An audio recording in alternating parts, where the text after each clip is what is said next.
You know, this is my first time making a video in England, and I'm here to dispel some stereotypes because I'm usually in Poland or wherever, or Pakistan or somewhere sunny. And people, you know, there's this stereotype that England has terrible weather. It's the middle of spring. Does this look like bad weather to you? As you can see, that's probably why I don't really video here too much. But I'm in a pretty interesting place called Beamish, which is like a museum, but not a museum like anyone you've been before. It's more like a theme park, if anything else.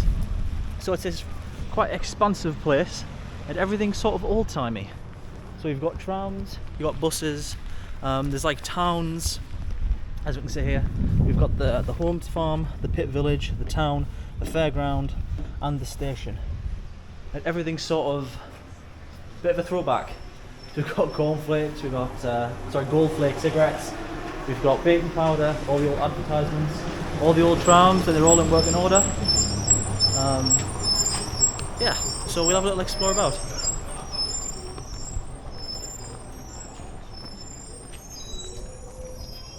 Hi guys. Let's see if we can go upstairs.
So at the minute we're going to the pit village, because in the pit village there is sustenance. There's a fish and chips place, and they make them the old style, so they're in beef dripping, and the fryers are powered with coal, so not like what you'd get in your chip shop at your local.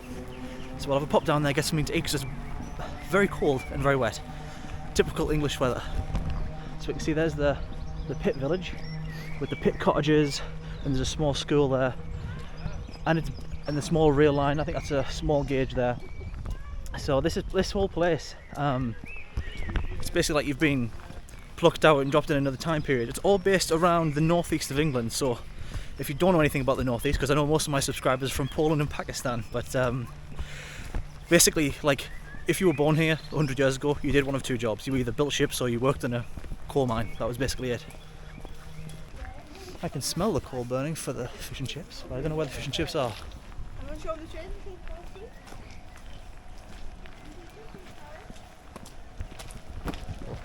Maybe, yeah, I see the smoke. Follow the smoke.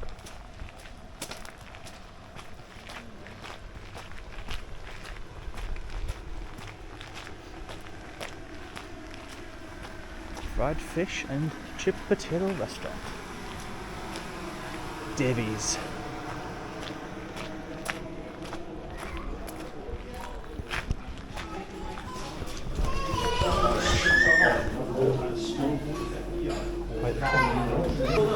Hi there, can I have a dab and chips and a dandelion and burdock, please? Pardon? And a dandelion and burdock, please. It's £11. Thank you. Thanks very much. Do you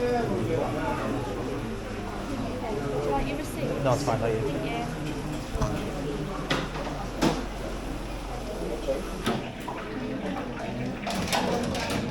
you. Thank you.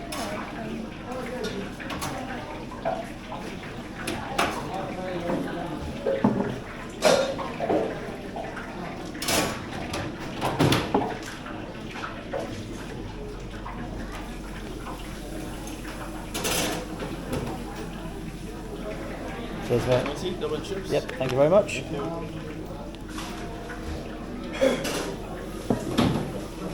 You got a receipt? Yeah, I've got a receipt. Yeah, sinon just so.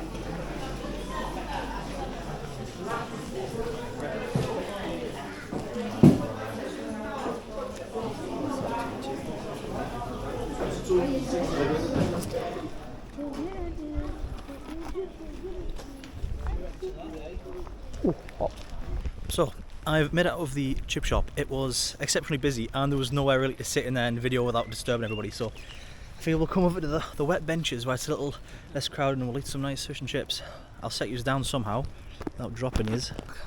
So we got some nice fish and chips. I just got a dab because the fish and chip the normal fish and chips looked massive and I'm not that hungry, but it does, I don't know if you can hear that, nice and crispy.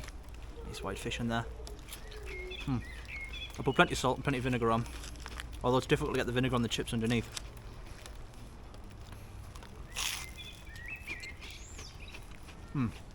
That's super good. See the fish there.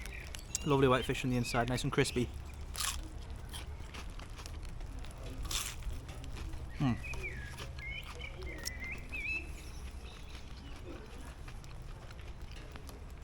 See the chips there as well.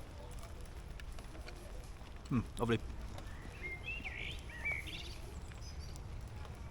Served in like an old style cone that's meant to look like newspaper. I suppose they're probably not allowed to use actual newspaper anymore because of health and safety, but these are really good. Oh, and I got a very traditional drink from this island called Britain.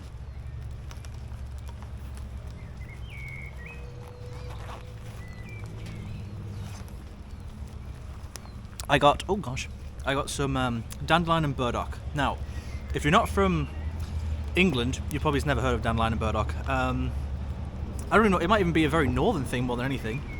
If I can open it with one hand. Maybe not. Wait there. There we are.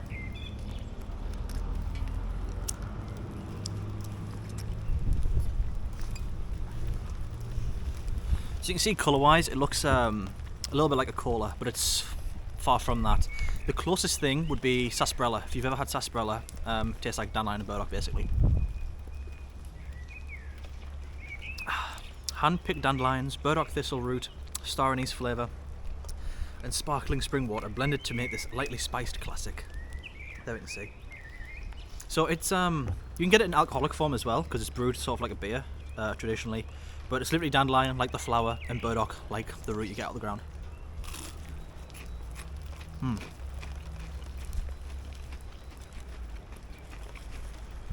This is quite exceptional. This is really good. And if you've never tried dandelion and burdock, I'd recommend it. You probably won't like it unless you're from here. It's quite an acquired taste. I've had some Polish people in the past try it and they didn't like it. Americans may like it because it's close to sarsaparilla.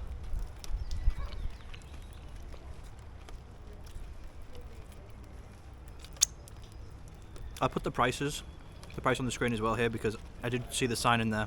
Can't remember off the top of my head. It wasn't cheap, but it's not that bad anyway for the price of fish these days, and you're in a museum, right? So they're going to mark it up. That's how they get some profit out of you.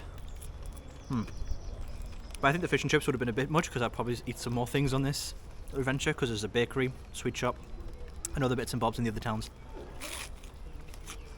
So I'm going to eat this and then we'll keep on moving. Maybe we'll check out some other parts around here first.